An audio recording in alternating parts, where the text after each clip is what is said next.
Here we are back in the world of Nosgoth, 30 or so years before the beginning of Blood Omen. And Raziel has just come outside and starts to see the world as he never had known it before. A lively world full of plants and animals and all that kind of crap, instead of the dead world he had come to known as when he was a vampire under Kain's. As I passed this arcane landmark, a wisp of the Reaver's energy was drawn into the ring, illuminating it. This created a beacon of sorts in the spirit world. If ever I found myself depleted in the spectral realm, and my soul tossed on the ethereal winds, these beacons would draw me back to safety and restore me. In other words, that's a checkpoint. Nothing more, nothing less.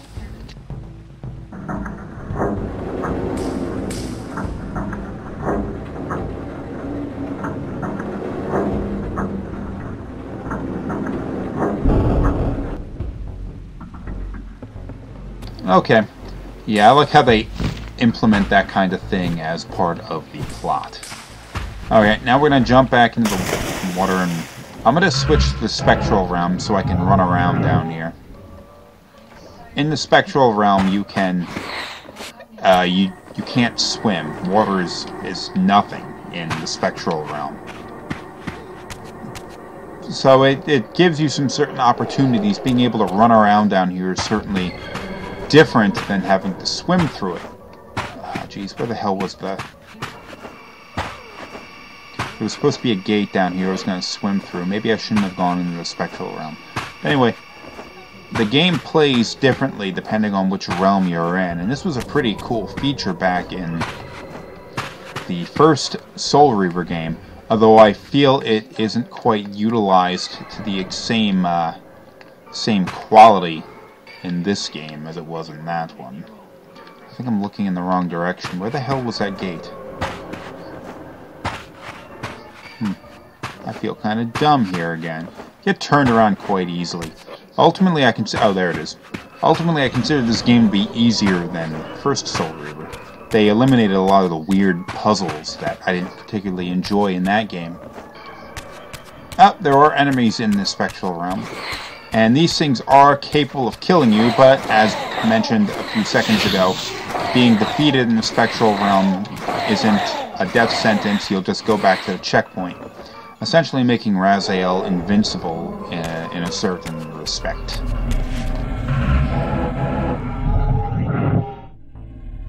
Raziel is one of the few vampires that are capable of swimming.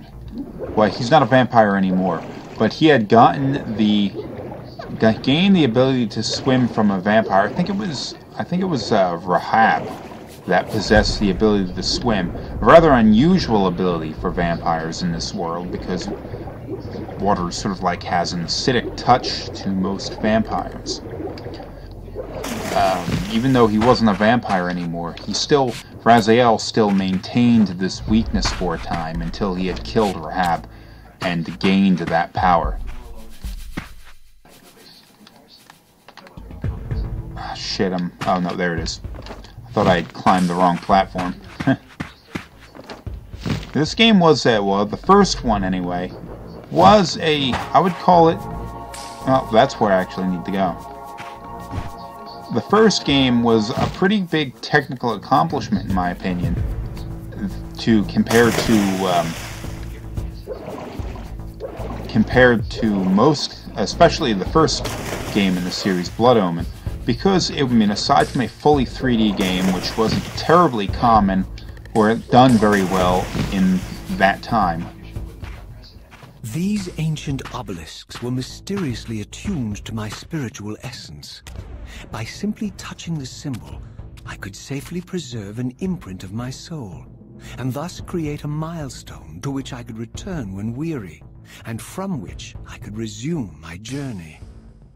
Save game, that's what that means. What game... how do I do this? Do I have to... No. How do I do this? Hold on. Okay, I figured it out. I thought it might have been something I had to do in the menu. games of the generation of the first Soul River game, especially on the PlayStation, really didn't do 3D incredibly well. The N64 didn't really even do it very well either. But it was a pretty big technical accomplishment because not only did it have the full 3D thing down, it also had no load times aside from the initial one that you had at the very beginning of the game. That was a pretty significant departure from the load-heavy, especially the first Blood Omen, which was... While I had only just escaped the stronghold, I sensed that in time my journey would return me full circle to this place. Infiltrating the fortress, however, would be no small feat. The balcony that had provided my escape was now well beyond my reach, leaving this massive gateway as the only means of entry. The gates were sealed, but like the time-streaming chamber I had seen earlier, their operation was undoubtedly linked to that odd crystal mounted above the entrance. Well, anyway, no load screens, which has continued in this game, is a pretty nice departure from what we had seen before. Wow, this looks terribly unpleasant. Yes, there's one. Now, they identify Raziel as being a vampire, though I'd have to say he doesn't look much like the kind of vampires that they would see in this time and place. I mean, perhaps the people of, in Soul Reaver timeline, the 1,000 or so years, 1,500 years or whatever it is, in the future would recognize him as being a vampire because vampires looked really frickin' weird at that point in history. But at this time, I don't see too many vampires running around looking weird like Raziel does.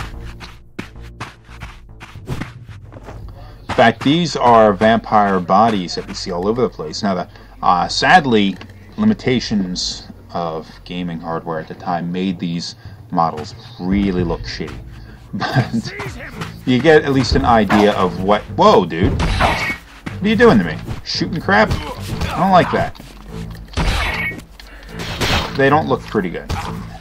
Now, these execution moves that I'm doing right here are not really necessary. Back in Blood Omen, you had to do a lot of these executions because the vampires you encountered, and most of the enemies you encountered were vampires. There were some humans and spectral monsters too, which didn't require it. But the vampires needed to be finished off because they were...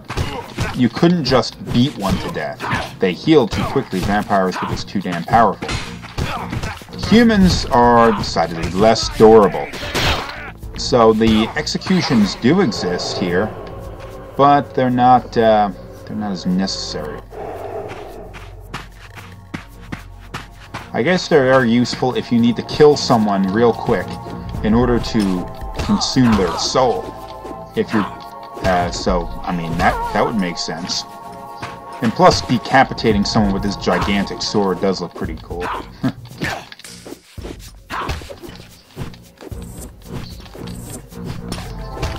Lock on! There we go. I think souls will eventually drift away if you don't absorb them fast enough. But the combat in this game, it didn't really evolve didn't really evolve a whole hell of a lot from the combat in Soul Reaver. Maybe it's a little less clunky or a little better control with it. But it's not terribly difficult for most, especially in the beginning. These guys are falling pretty easy. There are vampire corpses everywhere. Jesus.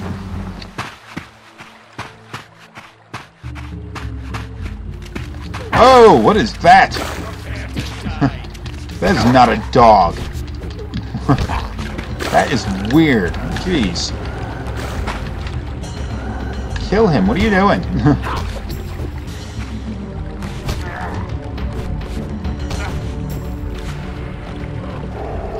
Can't suck out the soul of the dog? Oh, it's disappointing. Which way am I going here? What the hell is this?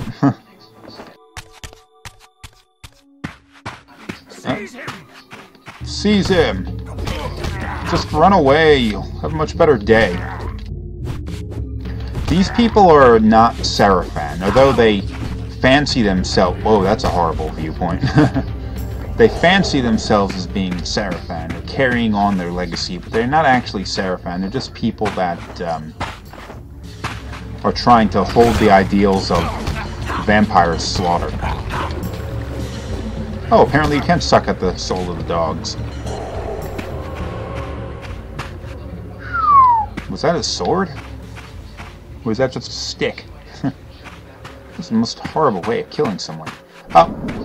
Boom! Checkpoint.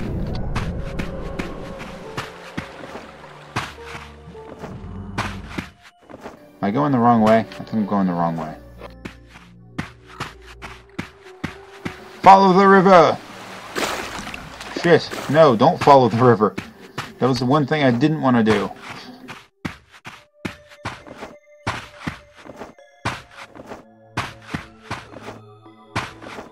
Oh yes, do follow the river. Just go the other direction.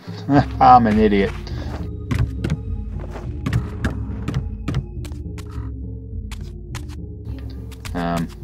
Oh, bridge. Get it. Should invent a better gun, because that crap is not working out for you.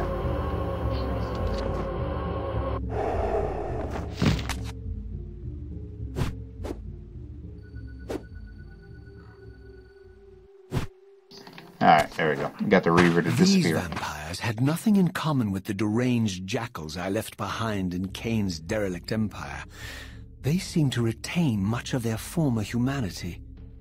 In this era, vampires were clearly not the uncontested predators we had been. These creatures were hunted mercilessly and oppressed. And while I still believed that vampirism was a plague and had to be wiped out, there was nothing noble or righteous in this crusade. This was simply ruthless persecution.